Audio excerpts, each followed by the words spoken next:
Charter. I'm 11th grade, and I'm doing a research project on the Common Core standards. I've developed a thesis, and my thesis is that the money that Common Core gets should be spent on strong curriculum like English 3D so that students learn what they're supposed to. And if you don't mind, I'm going to ask you a couple questions, but before that, I would like you to introduce yourself and talk about what you do. Sure. So I'm Brent Wozniak. This was actually my first job. I was hired here when I was 23 years old, about 8 years ago. I started here at Visa as a high school history teacher.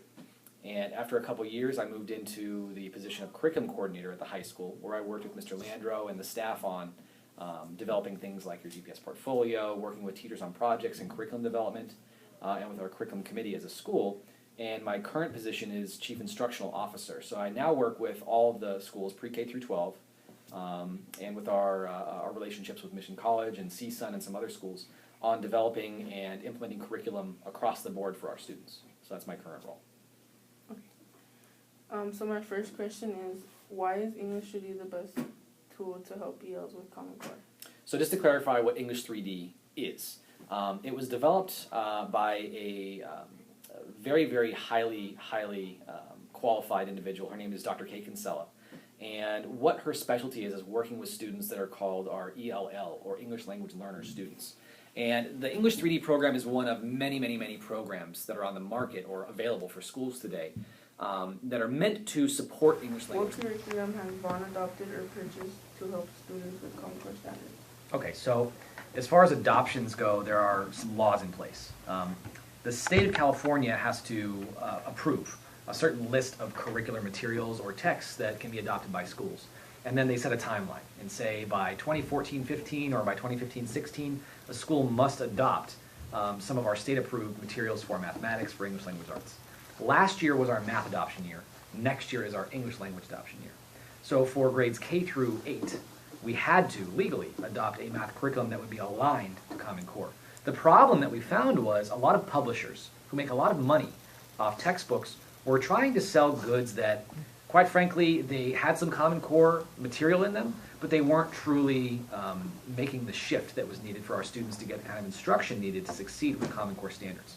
And so we put together a committee of math teachers, of elementary teachers, of high school teachers, middle school teachers, of administrators and curriculum coordinators, and we went and started investigating different textbooks, different companies, different materials, online materials for our math program last year.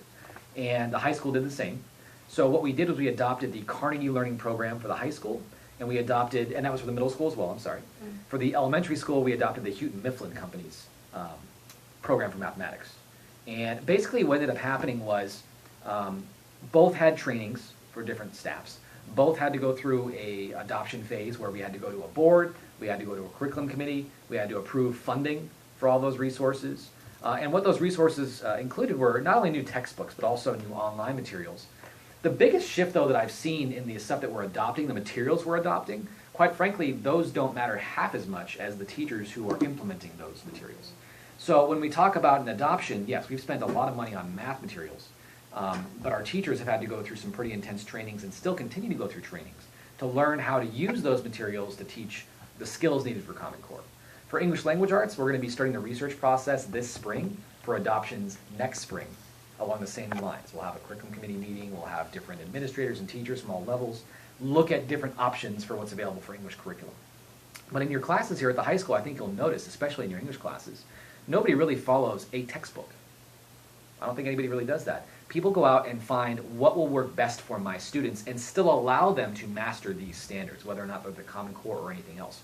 So a textbook, a curriculum across the board, no matter what is adopted, we adopt them and they're strengthening our program, but they are not the program. Our teachers make our program work. Our students make our program work, if that makes sense. Yeah.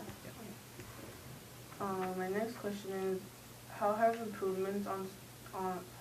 seen improvements on students learning by purchasing programs, and how sure are you that they will benefit from it? Yeah, and that's a very good question, because one thing that we're all seeing across the state of California and in many states, we used to have the CSTs. You remember the CST tests you have to take every year? And the problem is those CST tests were not aligned to what is now the Common Core state standards. And so there had to be a new testing system that would come out. And in the meantime, we don't have any data to show necessarily how you guys are doing with the Common Core other than things that Vaughn has adopted. there's one assessment we use called the NWEA assessment. That one basically is something that, and I think you've taken that test already, that will allow us to see how you're doing in language usage and how you're doing in reading and writing skills. A little bit less on the writing part. It'll let us see how you're doing on your numeracy and your mathematics. And it'll give us some indication, some proof, as to whether or not you're growing as a student in those areas. Now, your question is, have those Common Core materials that we've purchased made those improvements in your learning? Yeah.